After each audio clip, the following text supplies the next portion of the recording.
quero começar contando que a Polícia Federal pediu o indiciamento de Jair Bolsonaro e mais 36 pessoas por tentativa de golpe de Estado em 2022. A corporação enviou o relatório ao Judiciário e acusa o ex-presidente e seus pares de abolição violenta do Estado Democrático de Direito, golpe de Estado e organização criminosa. Segundo as investigações da Polícia Federal, Bolsonaro teria redigido, ajustado e enxugado a chamada minuta do golpe, uma espécie de decreto que previa a intervenção para impedir a posse do presidente Lula e convocar novas eleições. O relatório deve ser encaminhado para análise da Procuradoria-Geral da República, que deve decidir se oferece ou não uma denúncia contra os envolvidos ao Supremo Tribunal Federal. Se forem condenados à pena máxima, Bolsonaro e aliados podem pegar até 30 anos de prisão. Já vamos com os nossos comentaristas. Mota está conosco hoje aqui em São Paulo. Bem-vindo, Mota. Muito boa noite para você. Temos também Cristiano Beraldo e o delegado Palumbo. Já quero saber de você, Palumbo, como é que você avalia essa decisão da Polícia Federal? Porque até então, nessa semana, a gente trazia as informações sobre a operação da polícia com a prisão daqueles 4 militares e também com um agente da Polícia Federal que estaria envolvido em passar informações, por exemplo, do presidente Lula no momento ali da transição do governo. Mas todos se questionavam em que momento e se apareceriam os nomes de Braga Neto e principalmente do ex-presidente Jair Bolsonaro. A gente sabe que o indiciamento ainda é uma fase inicial. Há necessidade de denúncia, há necessidade de tornar essas pessoas réis, há necessidade também de levar a julgamento, de uma condenação, mas nesse momento inicial, quais são as suas análises sobre os apontamentos da polícia de que Bolsonaro sabia de tudo? Bem-vindo. Uma boa noite, sempre um prazer participar do programa. Olha, para se ter um indiciamento, o delegado de polícia que formaliza esse indiciamento, ele tem que ter um mínimo de indício suficiente para que essa pessoa seja indiciada. No caso, o ex-presidente Jair Bolsonaro, o nome mais relevante e mais famoso de todo esse trâmite que está acontecendo aí em Brasília. Sem esses indícios é impossível, você tem que ter um mínimo de materialidade e indícios da autoria criminal, ou seja, de que Bolsonaro fez alguma coisa. Infelizmente, nós não temos o acesso ao relatório, o relatório completo, para dizer exatamente aonde Bolsonaro está sendo tipificado. Todas as vezes que você faz um indiciamento, o delegado de Polícia Federal, neste caso, você tem que colocar o fundamento legal. E sem este relatório, fica muito difícil a gente fazer qualquer tipo de análise. Então, nós temos que acompanhar o desenrolar dessas investigações e ver se, a partir daí, o Procurador-Geral da República, que é o que recebe esse inquérito policial, que é o que analisa e que é o que decide se vai ou se não vai haver uma denúncia. Caso ele decida na denúncia, aí o ministro, que é o próprio Alexandre de Moraes, vai decidir se essa denúncia é pertinente e assim começa o processo. O que eu não acho válido é um ministro ser vítima e, ao mesmo tempo, ter o poder de sentenciar.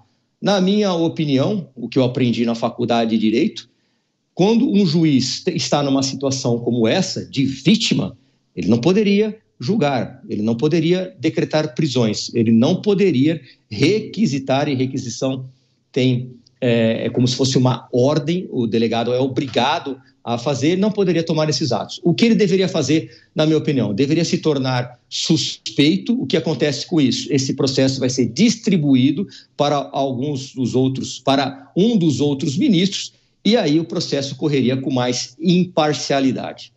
Muito interessante que você colocou o caminho todo aí, Palumbo, até trazendo, né, que quando a polícia pede o indiciamento é porque ela já conseguiu juntar uma certa quantidade de provas robustas contra as pessoas que estão sendo indiciadas. A polícia coloca ali como meio de obtenção dessas provas 2 anos de investigações com base em quebras de sigilo telemático, telefônico, bancário, fiscal, colaborações premiadas, buscas e apreensões e outras medidas que foram autorizadas pelo Poder Judiciário. E aí, Beraldo, eu quero também trazer aqui com você e repercutir uma informação que vem, segundo as investigações, de que núcleos foram montados ali com diferentes pessoas e gabinetes na tentativa de coordenação dessa abolição do Estado Democrático de Direito, de uma tentativa de golpe e principalmente da tentativa de se eliminar as pessoas que entrariam no poder naquele momento, como o presidente Lula, o vice-presidente Geraldo Alckmin e também aquele que já ocupava o cargo de presidente do Tribunal Superior Eleitoral, o ministro Alexandre de Moraes. E eles colocam os seguintes núcleos: de desinformação e ataques ao sistema eleitoral, um outro núcleo que seria responsável por incitar os militares para que eles aderissem a esse plano que, segundo a Polícia Federal agora, tinha o conhecimento do ex-presidente, um núcleo jurídico, um núcleo operacional de apoio às ações golpistas, um núcleo de inteligência paralela e um núcleo operacional para cumprimento de medidas coercitivas.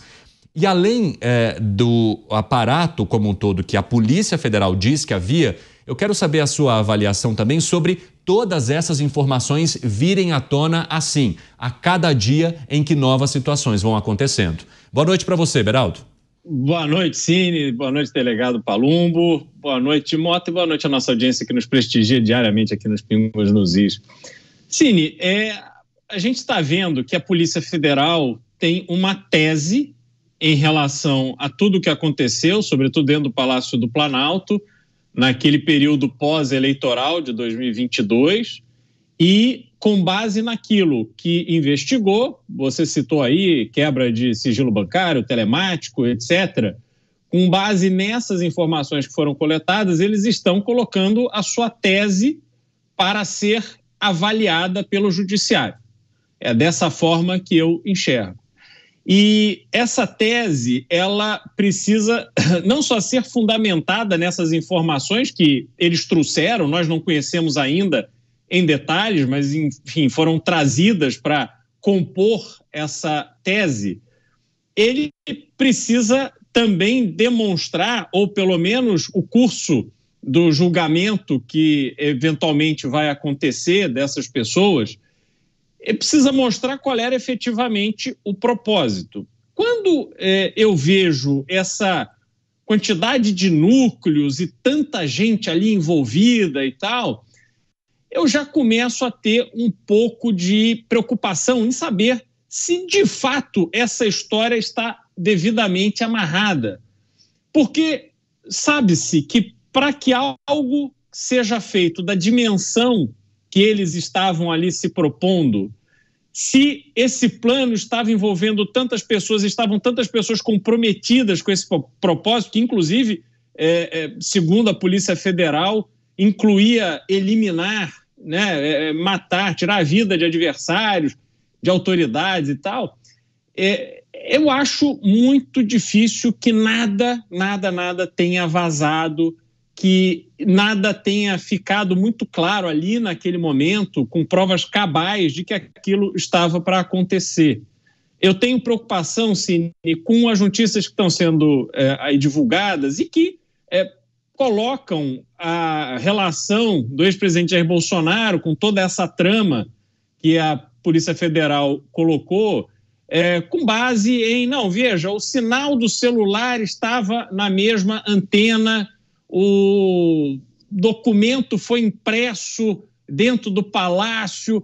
É preciso entender exatamente o que de mais concreto existe, porque, goste-se ou não, trata-se de um ex-presidente da República e qualquer acusação tem que ser feita com bases muito sólidas. Caso contrário, temos o risco de ser simplesmente um movimento com um aspecto muito político, um aspecto indesejavelmente político. E aí isso corrompe, corrói toda essa expectativa que o povo brasileiro precisa ter, que ainda há justiça no país.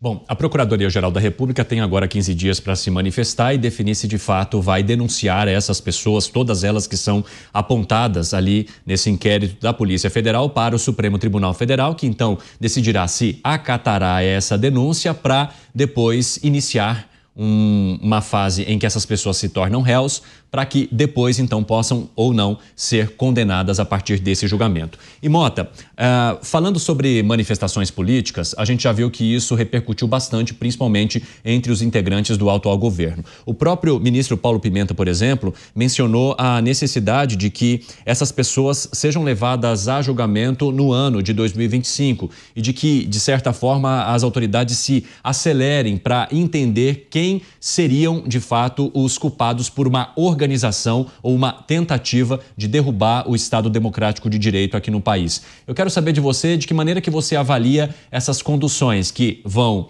na ala jurídica e, ao mesmo tempo, com manifestações políticas bastante intensas. Bem-vindo a São Paulo. Boa noite, Cine. Boa noite, meus colegas de bancada. Boa noite, nossa audiência. Eu compartilho as mesmas preocupações que o Cristiano Beraldo. Esse caso representa um desafio. É um desafio investigativo, é um desafio político e é um desafio jurídico.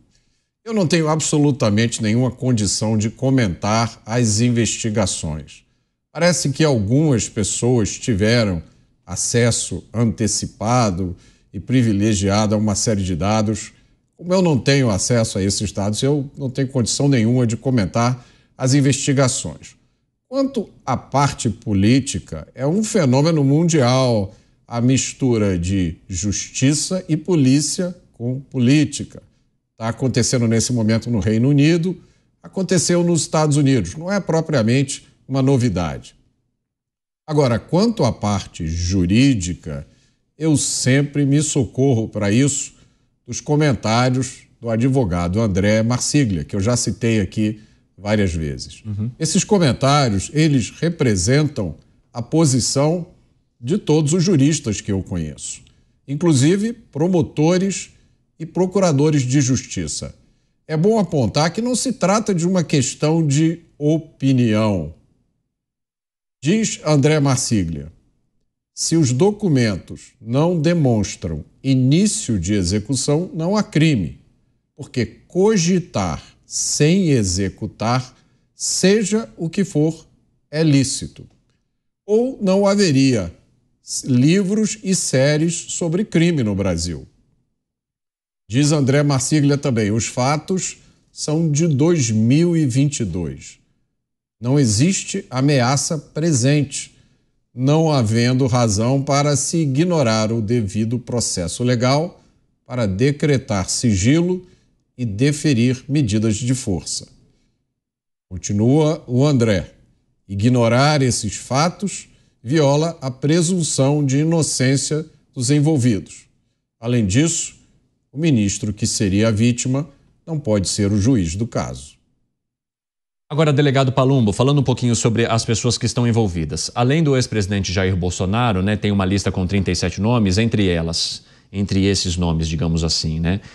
O presidente do PL, o partido do presidente Jair Bolsonaro, Valdemar Costa Neto, tem também o ex-ministro-chefe do Gabinete de Segurança Institucional, Augusto Heleno, a gente está falando de Alexandre Ramagem, e aí nessa tela aparecem vários desses rostos, né? Então, Alexandre Ramagem ali, o ex-ministro Anderson Torres, o general Augusto Heleno, Felipe Martins, que foi assessor na época, Jair Messias Bolsonaro, Paulo Figueiredo, Braga Neto, Valdemar Costa Neto, Mauro Cid e Mário Fernandes.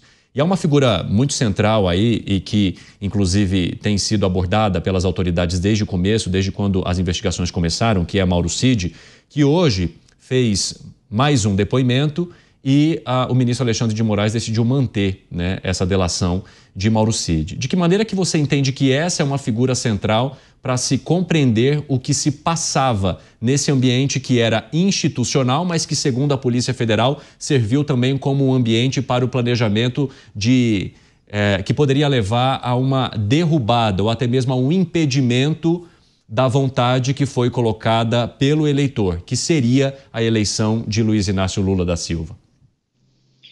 Bom, Mauro Cid é o delator, só que não basta falar, tem que apresentar provas. A delação, ela não se sustenta apenas com um depoimento sem que o delator apresente as provas. Só daí que ela é aprovada ou não. Então, se ele está delatando, obviamente ele está apresentando provas. O que não pode acontecer, na minha opinião, e isso é o arrepio do direito, o arrepio da lei, é o indiciamento com base em suposições. Olha, imprimir um documento. Tudo bem, imprimir um documento. O que o Bolsonaro tem a ver com isso, que imprimir um documento? Se eu estou aqui no meu escritório e um assessor meu imprime um documento lá em Brasília, estou a 1.000 quilômetros de distância, no meu estado, que é o estado de São Paulo, o que eu tenho a ver com isso se eu não compactuo com o que essa pessoa está fazendo? Absolutamente nada. Nós somos escravos daquilo que nós falamos. Agora, se outros falam, tem conversas telefônicas, conversas de WhatsApp, e não tem nenhum envolvimento com o ex-presidente Jair Bolsonaro, exceto pelo fato de serem pessoas extremamente ligadas e próximas a ele, com cargos importantes na República, na minha opinião, ele também não deveria ser indiciado se for esses os fatos. Ocorre que a gente não tem, como bem disse o Mota, né, o próprio Beraldo, a gente não sabe o que tem nesse relatório para ser onde foi feito o indiciamento. Nós não temos absolutamente nada. Nós temos o que foi jogado para a imprensa. É isso que nós temos. Agora, tem o princípio da publicidade. Se jogaram para a imprensa parte disso, ou alguns estão sabendo, por que o Brasil inteiro não está sabendo? Qual foi o motivo? Qual foi o artigo? O que realmente ele fez? A gente não pode ter um indiciamento, porque eu acho. Não existe isso no direito. Ainda mais no direito criminal, onde a gente pode cercear a liberdade das pessoas. Mas, Palumbo, você já adiantou aqui para a gente que quando há um indiciamento é porque, assim, pelo menos a regra é que se deveria ter provas robustas para isso. Você acredita que a Polícia Federal indiciaria estas figuras que são e foram tão relevantes no governo anterior e que até agora são relevantes politicamente, sem que tivessem provas robustas para isso? Então, o que seriam essas provas robustas? Cabe ao Poder Judiciário. É por isso que eu reafirmo. Sim. Nós respeitamos todas as instituições, mas um juiz ele não pode ser vítima e, ao mesmo tempo, ter o poder de decidir sobre o indiciamento, sobre se vai sentenciar ou não, se vai manter o indiciado preso ou não. Isso é o arrepio total da lei. Basta você perguntar para qualquer advogado recém-formado que isso não existe no direito. Isso é errado. Como não tem um órgão superior ao STF, aí fica mais complicado ainda, porque a gente vai recorrer para quem? A gente, que eu digo, são os investigados, são as pessoas que têm que constituir um advogado para tentar se livrar dessa acusação. O fato de ser indiciado não significa que o Procurador-Geral da República vai oferecer denúncia. Procurador-Geral da República, que é o Ministério Público Federal, o chefe do Ministério Público Federal, ele não é obrigado e ele não se submete ao Poder Judiciário.